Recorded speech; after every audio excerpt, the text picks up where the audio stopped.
की जय, श्री भागवत महापुराण की जय, जय जय श्री राधे श्याम। आज ध्रुव जी महाराज ने भगवान को प्राप्त किया है। नारद जी ने जाकर के उत्तानपाद राजा को ये बात बताई कि तुम्हारे पुत्र ने भगवान को प्राप्त कर दिया है।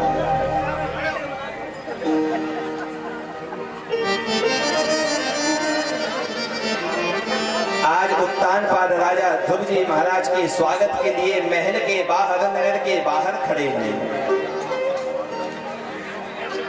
समस्त सेना के साथ में सुरुचि मैया है, सुनीति मैया है। ध्रुव जी महाराज आज जब आए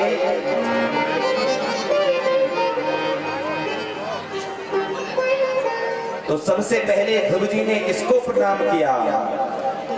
सुनीति मैया को नहीं किया, सबसे पहले सुरुचि मैया को प्रणाम किया है कि मैया, ना आपने ऐसे वचन कहे होते और ना मैं घर को छोड़ करके जंगल में भगवान की आराधना के लिए गया होता। उत्तानपाद राजा ने ध्रुव को गद्दी पर बिठाया है, जंगल में भगवान का भजन करके भगवान के धाम को प्राप्त हो गए।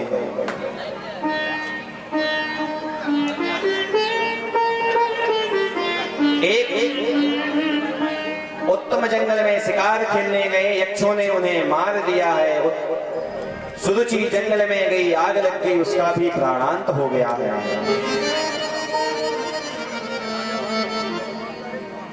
ध्रुव जी महाराज ने उन यक्षों को मारा।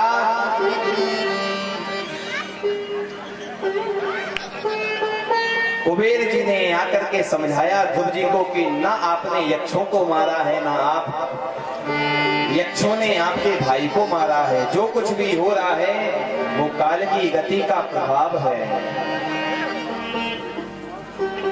आज ध्रुव जी महाराज ने कुबेर जी से अचल भक्ति का वरदान मांगा है, सुंदर भक्ति का वरदान दिया ध्रुव जी महाराज को।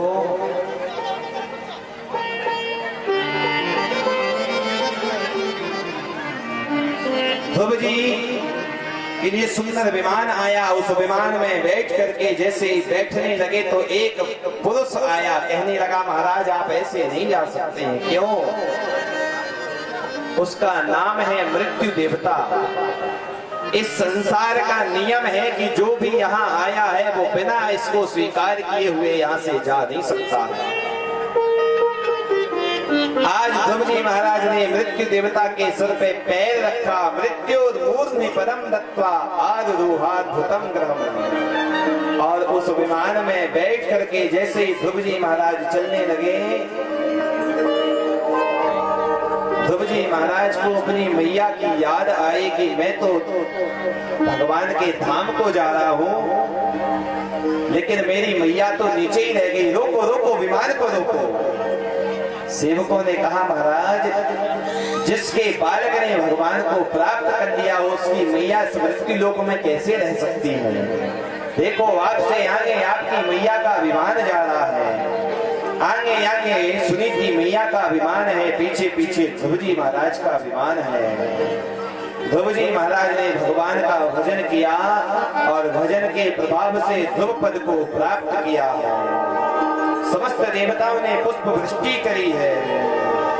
तुलसी बाबा भी लिखते हैं रामचरितमानस में, ध्रुव सगेला ने जपयो हरि नाम, ध्रुव सगेला ने जपयो हरि नाम, ध्रुव सगेला ने जपयो हरि नाम, ध्रुव सगेला ने जपयो हरि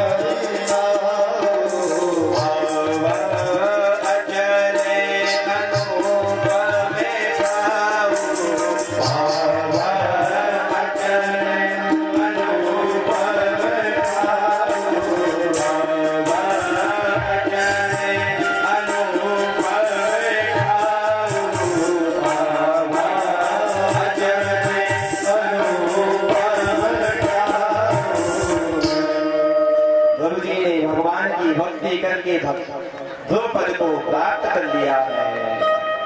बोलिए भक्त वत्सल भगवान की, श्री भागवत महापुराण की जय। जय श्री राधे श्याम।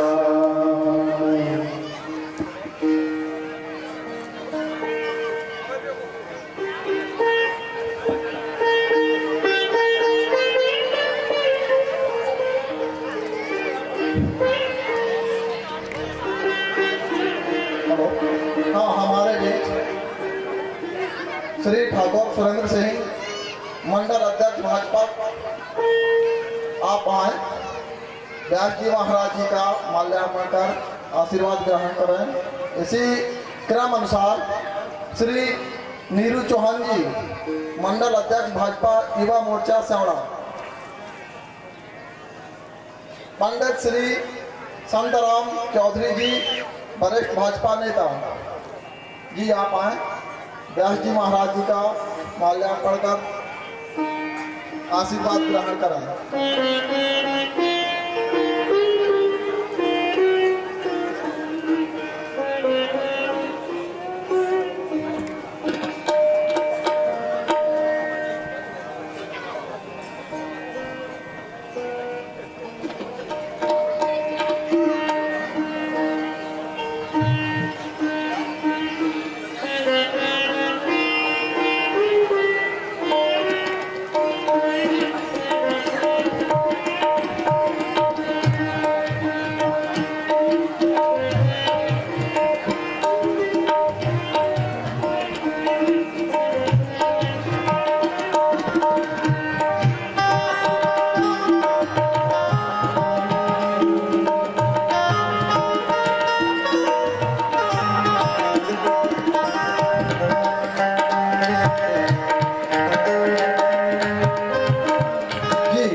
आशीर्वाद ग्रहण करें।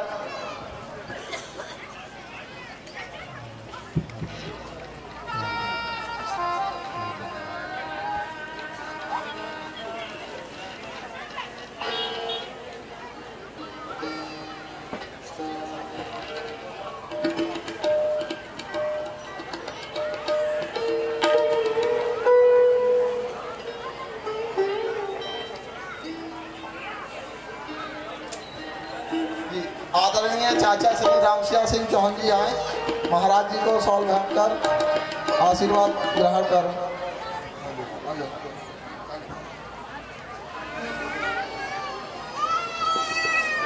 बड़ोखरी के महाराज जी के पुत्र श्री भंडार ग्रह पर पहुंचने की कृपा करें, आपका बहुत देर से इंतजार हो रहा है। Hello hello hello hello hello hello hello. आप लोग तालियां बजाकर स्वागत करिए।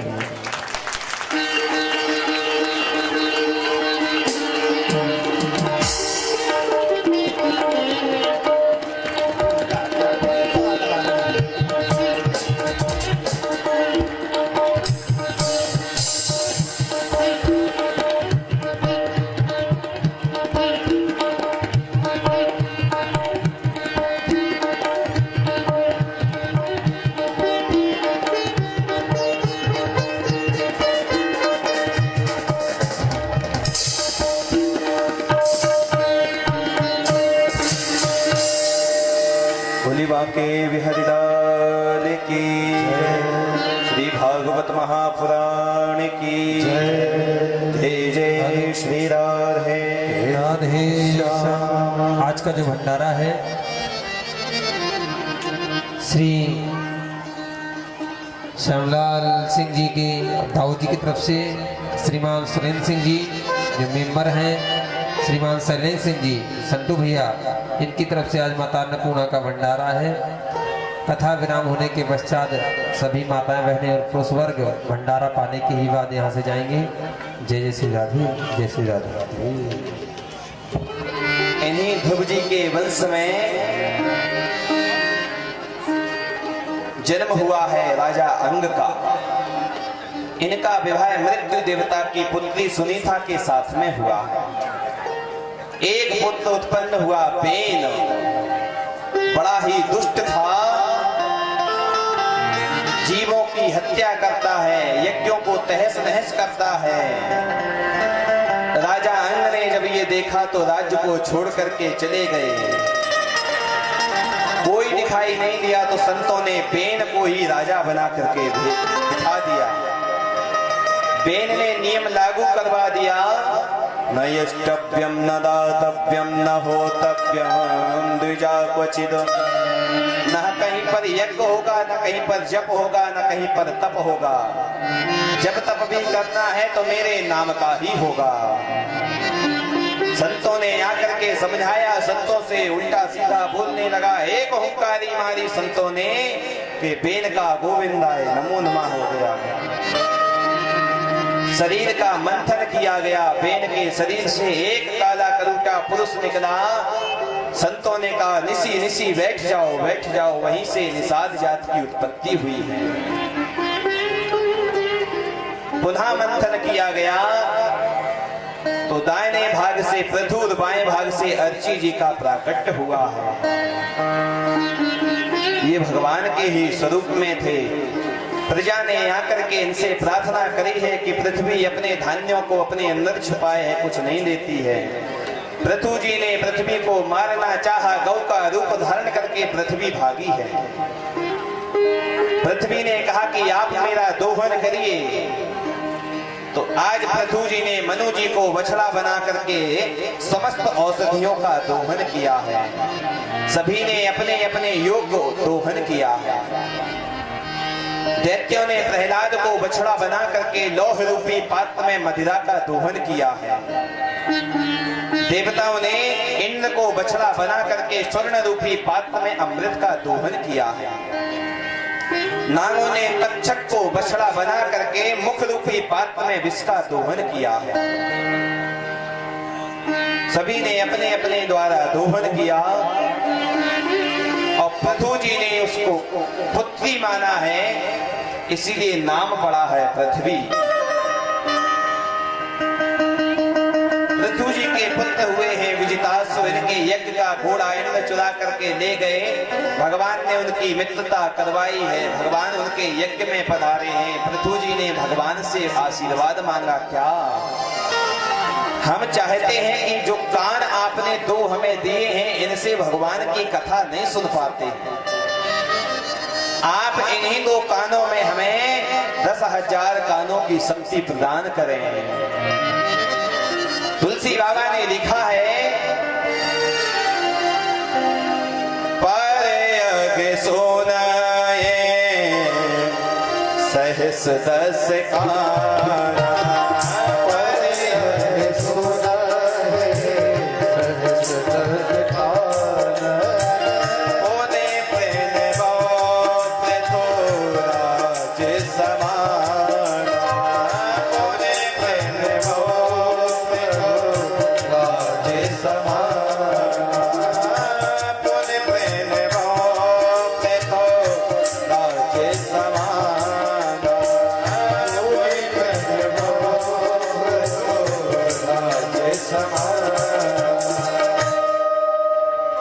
एक पृथु जी हैं जो कहते हैं भगवान दो कानों से आपकी कथा नहीं सुन पाते, ये कम है।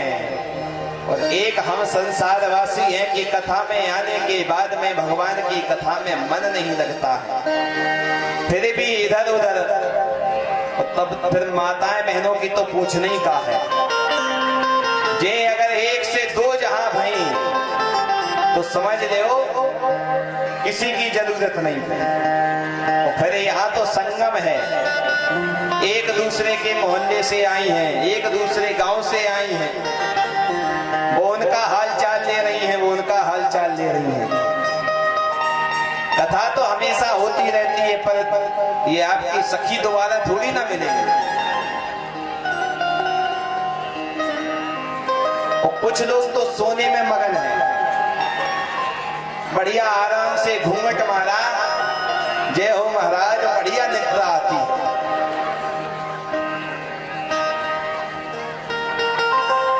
एक गांव में कथा हो रही थी, बढ़िया पंडित जी कथा कह रहे थे, सब लोग सुनने जाएं और एक माता जी सुनने ना जाएं। बहू ने कहा माता जी पूरा गांव जा रहा, आप भी चली जाओ सुनने। जब बहू ने ज्यादा कहा तो सासों माता आई घर से और कथा सुनने को बैठ गई एक खम्मे से टिक करके। उसके पीछे एक बंधी थी बकरी। अब माता जी को जैसे ही निद्रा आए वो पीछे को हो तो वो बकरी पीछे से सींग मार दे उन्हें, तो उनकी नींद खुल जाए, फिर सोए तो वो फिर सींग मार दे। पूरी कथा हो गई, न कथा सुन पाई न सो पाई। लौट करके अपने घर को गई। बहू ने पूछा माता जी कैसी कथा लगी पंडित जी की? अरे बोले कथा की कुछ ना कहो, ऐसे उनके वचन थे कि हृदय में कम उतरे पीठ में ज्यादा लगे। प्रेम से बोलिए जय श्री राधे। तो वैसे ही हमारी माता जी भी कुछ आई हैं ऐसी जो धकेली गई घर से, सुनने नहीं आई, धकेली गई जबरदस्ती, शर्म के असूरा बहाने आई हैं। तो पृथु जी की तरह भगवान ने जो कान दिए हैं तो कम से कम भगवान के गुणानुवादों को सुनिए, भगवान की कथाओं को सुनिए। सनकादिक लोग उसी यज्ञ में पधारे, उनका चरणोदक लिया है।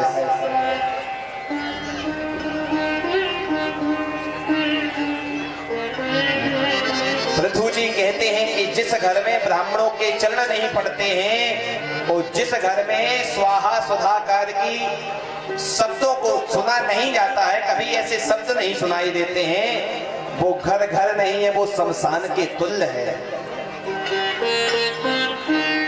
न पादो दग कर्दमानी न वेद शास्त्र ध्वनि गर्जतानि, न जहां पर वेद शास्त्रों की कभी ध्वनि हुई है। इसलिए ब्राह्मणों का संतों का आना ये मानिए कि हमारे भाग्यों का उदय हुआ है, जो हमारे यहाँ संत और ब्राह्मण पधारे हैं। संत ब्राह्मण बुलाने से आए तो हमारे भाग्य हैं, और बिन बुलाए आए तो ये हमारे अहोभाग्य हैं। इन्हीं के वंश में प्राचीन बलि जी हुए हैं जो यज्ञों में पशु बलि दिया करते थे। नारद जी ने उन्हें सुंदर पुरंजनोपाख्यान के द्वारा उपदेश दिया कि जितने पशुओं की आपने बलि दी है वो सब आपकी राह देख रहे हैं। तब उन्होंने यज्ञों में पशु बलि देना बंद किया है। जब तक हमारे जीवन में संतोष रूपी धन नहीं है तब तक हमें कुछ प्राप्त होने वाला नहीं है। गोधन गज धन बाज धन और रतन धन खान, जब आवे संतोष धन सब धर धूरी समान। अपने मन को इंद्रियों को भगवान के चरणों में लगा दो, आपका उद्धार हो जाएगा।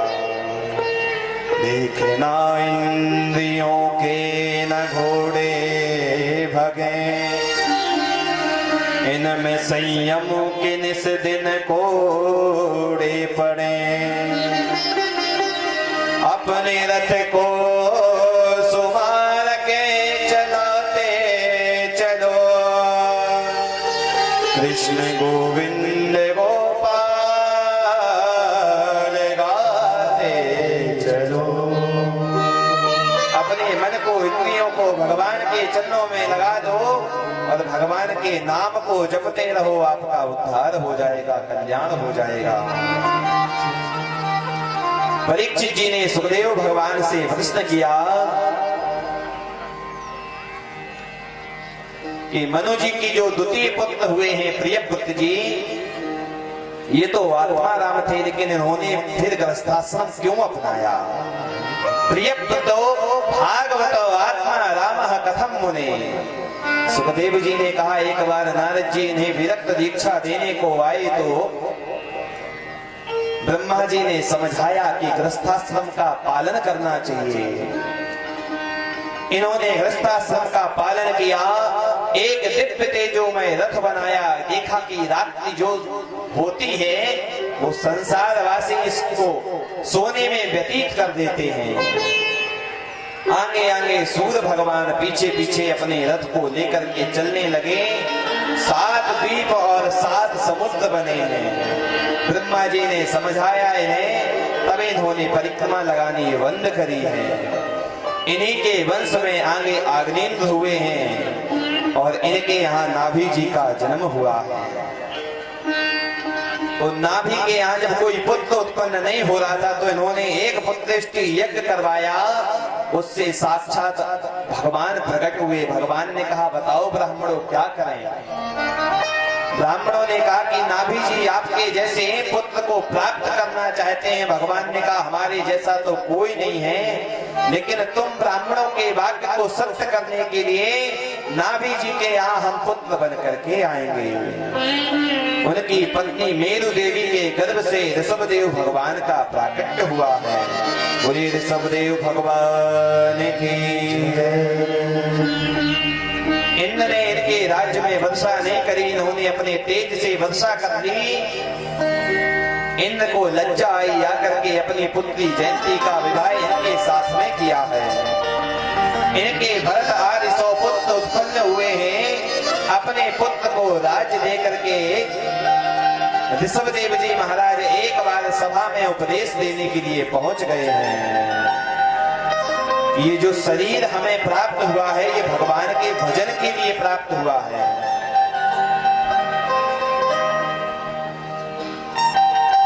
अन्य योनियां भोग योनियां हैं, लेकिन ये मनुष्य योनि कर्म योनि है। इसी से हम भगवान को प्राप्त कर सकते हैं। और कोई आपसे ये कहे कि भगवान का भजन न करिए, भगवान का जप न करिए, भगवान का तप न करिए, तो ऐसे लोगों का परित्याग कर देना चाहिए। कोई पाप नहीं लगता है। गुरु न सस्या स्वजनो न सस्या, पिता न सस्या जननी न सस्या, देवं न तस्यान्य पतेश्च सस्या, नमो चैत्या समुपेत मृत्यु।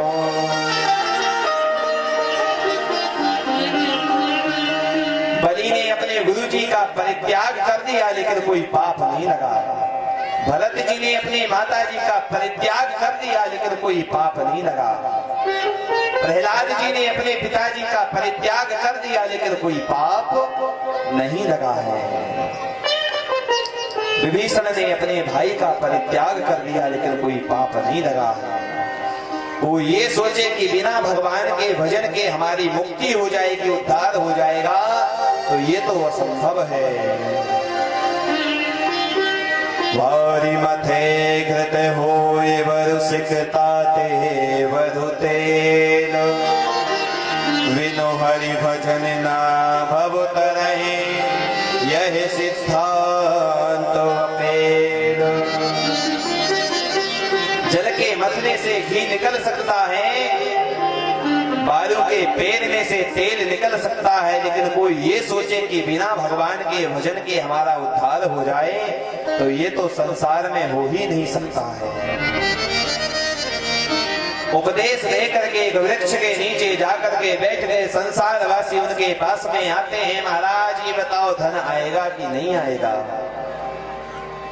संसारवासी किसी को इतनी आसानी से भगवान का भजन नहीं करने देते हैं। जिस स्थान पे भगवान का भजन करते हैं वहीं पे मलमूत्र करने लगे ऋषभदेव जी महाराज। लेकिन वो तो भगवान के स्वरूप में थे, 10,000 योजन तक उनके मलमूत्र की सुगंधी फैलती थी। तस् हयः पुरी सुरभि सौगंधम देशम 10 योजनम समन्ता सुरभिम चकार। संसारवासी उनके सामने नहीं आते हैं। कर्नाटक में जाकर के मुख में पत्थर रख लिया, भगवान का भजन करने लगे। सुंदर विमान आया, विमान में बैठ के भगवान के परम धाम को प्राप्त हुए। एक व्यक्ति वहीं पे बकरी चरा रहा था, उसने देखा कि जो महाराज ना स्नान बनाते थे, ना वस्त्र पहनते थे, ना नखों को काटते थे, ना तिलक स्वरूप करते थे, उनके लिए सुंदर विमान आया। उसने जाकर के वहां के राजा अरहन को ये समाचार सुनाया है। उन्होंने सोचा शायद ऐसा करने से भगवान की प्राप्ति होती है, और उन्होंने ये नियम लागू करवा दिया। वहीं से जैन धर्म का प्राकट्य हुआ है।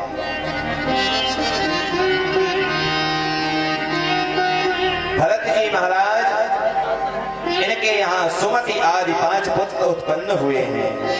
राज्य का पालन पोषण किया है। गंडकी नदी के किनारे राज्य का परित्याग करके आए, भगवान का भजन करने के लिए बुलहाश्रम में। प्रतिदिन का नियम है कि नदी में खड़े होकर सूर्य भगवान को अर्घ देते हैं। क्या देखते हैं, जब सूर्य भगवान को अर्घ दे रहे थे उसी समय एक प्यासी हिरणी जल पीने के लिए आई, गर्भवती थी। सिंह ने जोर की गर्जना करी, गर्जना को सुन करके हिरणी नदी में छलांग लगा दी है। उसका गर्भ उसी नदी में गिर गया है।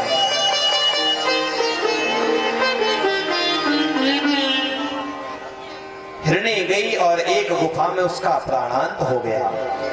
उस नन्हे से हिरण के बच्चे को जल में बहता हुआ देख करके भरत जी महाराज ने उसको जल से बाहर निकाला है।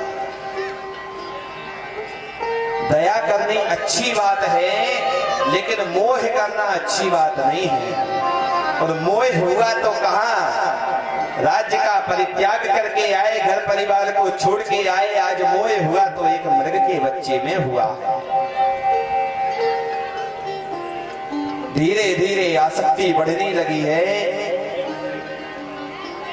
भगवान की पूजन की सामग्री को लेने ले जाते हैं तो उस मृग के बच्चे को कंधे पे रख के ले जाते हैं। पूजा में मन कम लगने लगा, उस मृग के बच्चे में आसक्ति ज्यादा बढ़ने लगी है। एक दिन की बात, पूजा में बैठे थे भरत जी महाराज, मृगों का झुंड आया, वो मृग का बच्चा मिलकर के चला गया है। अंत समय आया, उसी मृग के बच्चे की याद रही, अंते यामती सागति। अंत समय में जिसका चिंतन, जिसका ध्यान किया जाता है, अगला जन्म उसी का प्राप्त होता है। भरत जी महाराज का अगला जन्म एक हिरण का हुआ, लेकिन पूर्व जन्म में भगवान की भक्ति करी थी तो अपने झुंड को छोड़ करके उसी घनघोर जंगल में आए। भगवान की कृपा से आग लगी और वो मृग का शरीर भी त्याग दिया। अगला जन्म आंगिरस गोत्री ब्राह्मण के यहाँ हुआ। यहाँ पर भी इनके पिताजी ने इनका नाम रखा है भरत। इनके पिताजी कर्मकांडी ब्राह्मण थे। बचपन से ही भरत जी महाराज को गायत्री मंत्र याद करवाया, लेकिन उन्होंने याद नहीं किया। क्यों? जानते हैं जो बोला वो मरा। इससे अच्छा है कि बोलो ही ना, किसी से कुछ नहीं बोलते हैं।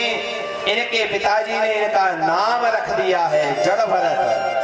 जड़ भरत जी ने कहा तब तो ये और भी अच्छा रहा कि नाम के आगे एक विशेषता लग गई है कि जड़।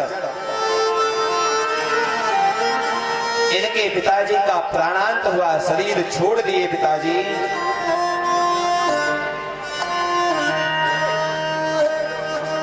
जड़ भरत जी के जो भाई हैं, भाभी हैं, वो कहती हैं काम का ना काज का, शेर भर अनाज का।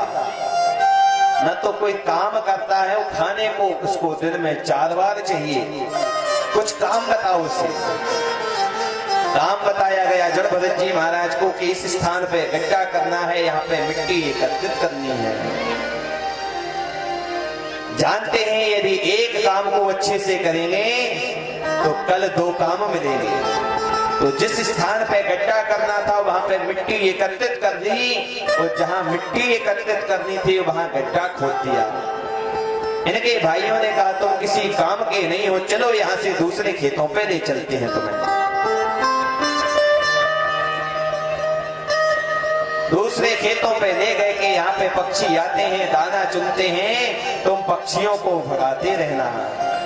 जड़ भरत जी महाराज खेत की मेड़ पे बैठे हैं, देख रहे पक्षी आते हैं, दाना खाते हैं, लेकिन जल पीने गांव के पास सरोवर में जाते हैं। कुम्हार के यहाँ गए, लेकर के मिट्टी के पात्र आए, पूरे खेत में रख दिए, जल भर दिए, मेड़ पे बैठ करके भगवान का संकीर्तन करने लगे हैं। राम जी की चिड़िया राम जी को खेत, राम जी की चिड़िया राम जी को खेत, आओ रे चिड़िया भर भर खेत, राम जी की चिड़िया राम जी को खेत, आओ रे चिड़िया भर भर खेत, राम जी की चिड़िया राम जी को खेत, राम जी की चिड़िया राम जी को खेत, राम जी की चिड़िया राम जी को खेत, राम जी की चिड़िया राम जी को खेत, आओ रे चिड़िया भर भर खेत, आओ रे चिड़िया भर भर खेत, राम जी की चिड़िया राम जी को खेत, राम जी की चिड़िया राम जी को खेत, आओ रे चिड़िया भर भर खेत, आओ रे चिड़िया भर भर खेत, आओ रे चिड़िया भर भर खेत। 2-4 दिन के बाद में इनके भाई आए तो क्या देखते हैं, खेत की जगह खलिहान हो गए। कहा रे तुम तो किसी काम के नहीं हो, खेतों से भी भगा दिया है, जो कुछ मिल जाता भगवान की प्रसादी मान करके पा लेते, मन में भगवान का चिंतन करते हैं। एक चोरों का सरदार था, उसने मन्नत मांगी थी कि मेरे यहाँ कोई पुत्र उत्पन्न होगा तो भद्रकाली मैया को एक नर बलि दूंगा। उसके यहाँ पुत्र उत्पन्न हुआ, बलि देने के लिए जिसको लेके आया, मौका पा करके वो भाग गया। सेवकों ने कहा महाराज जिसे लेके आए थे वो तो भाग गया। राजा ने कहा जो भी दिखाई दे उसको पकड़ करके लाओ, उसी की बलि दी जाएगी। कोई तो नहीं दिखाई दिया, लेकिन जड़ भरत जी महाराज देख गए। चलिए महाराज, महाराज जी चल दिए। रात में लेकर के आए, सुंदर सुंदर भोजन करवाए, प्रातः काल स्नान ध्यान करवा करके सुंदर वस्त्रों को पहनाया, तिलक स्वरूप कर करके आज भद्रकाली मैया के सामने ले गए हैं। जाते ही जड़ भरत जी महाराज ने भद्रकाली मैया को प्रणाम किया है। सब में भगवान का दर्शन करते हैं। सेवकों ने कहा आपकी बलि दी जानी है, कोई खेद नहीं मन में। जैसे ही चोरों के सरदार ने खड्ग उठाया, जड़ भरत जी महाराज की बलि देना ही चाहते थे कि उसी समय मूर्ति को फाड़ करके भद्रकाली मैया प्रकट हो गई है।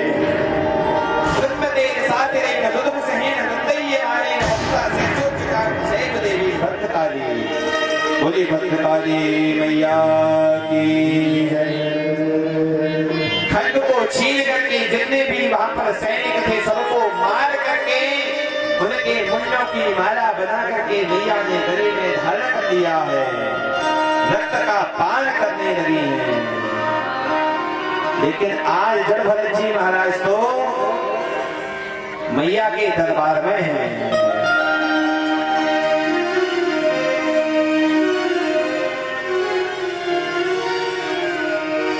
प्रार्थना कर रहे हैं मैया से हाथ जोड़ करके गणभद्र जी महाराज। तेरी छाया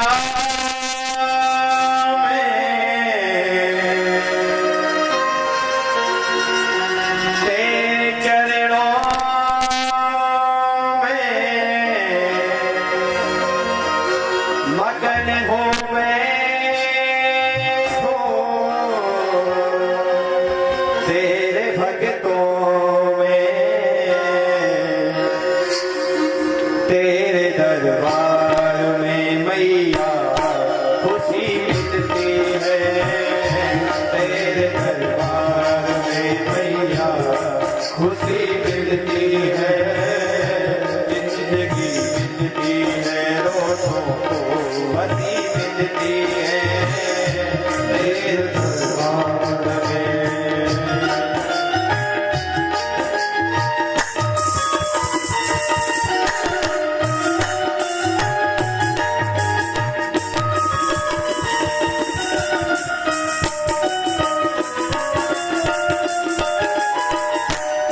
बोले दुर्गे मैया की जय। श्री भागवत महापुराण की जय। जय श्री राधे श्याम।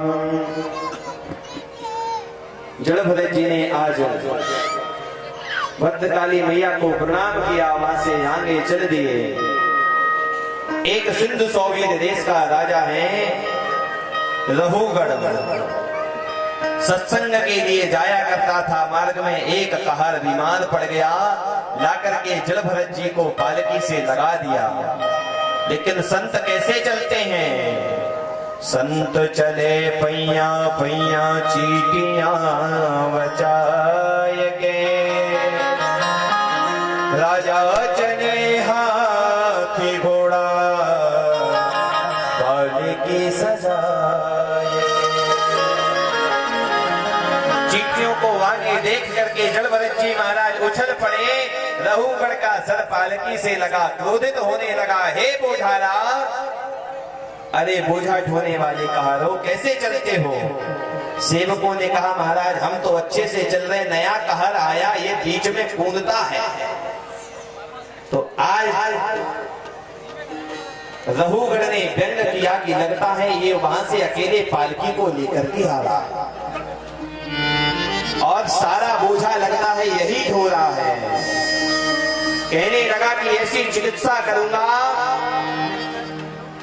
कि यमराज के बाद मेरा ही नाम आता है दंड देने में। जड़भरत जी महाराज आज पहली बार जीवन में बोले। क्यों बोले? क्योंकि जानते हैं कि रहुगढ़ पात्र है, लेकिन इसके अंदर कुछ अभिमान है और ज्ञान पात्र को ही देना चाहिए। और दूसरी बात, मैंने इसकी पालकी को उठाया, मैंने इसका बोझा ढोया है, तो अब इसे भव से पार भी करेंगे।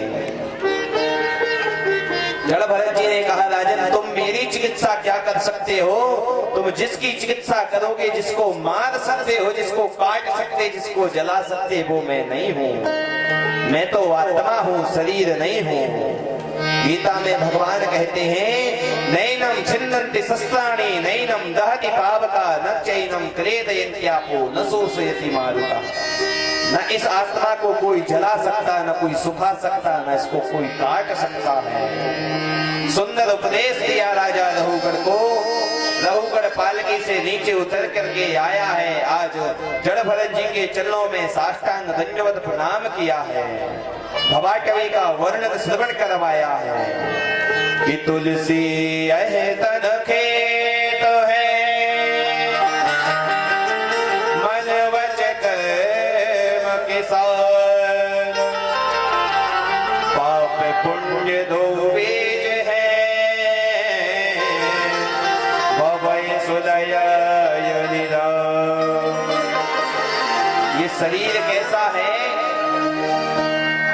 ये खेत की भांति है।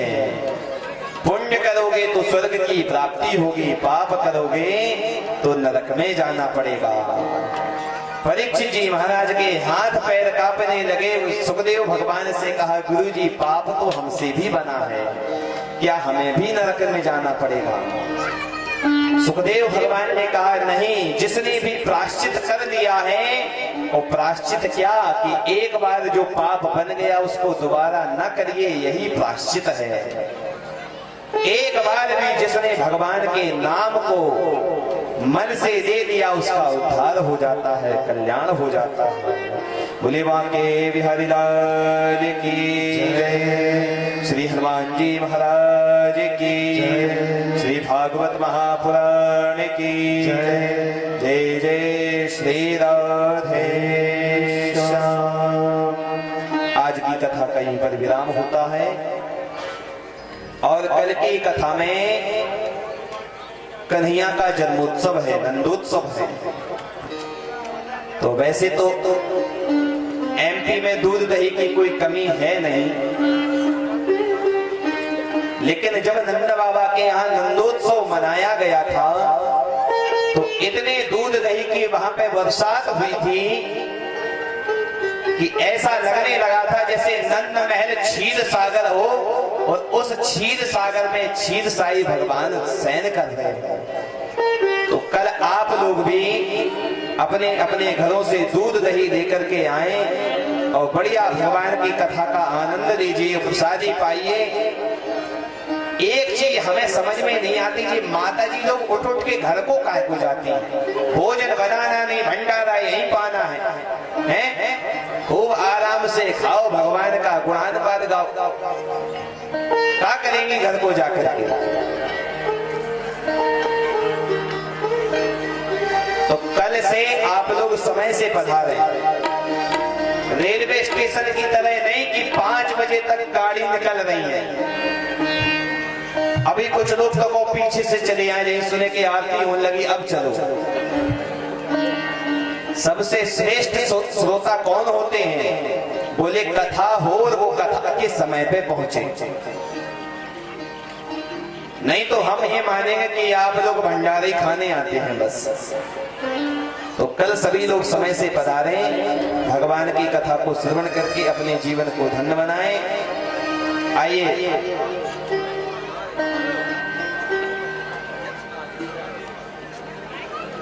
आइए परीक्षित जी महाराज, भगवान की आरती में सभी लोग सम्मिलित होंगे बड़े प्रेम से, बड़े भक्ति भाव से।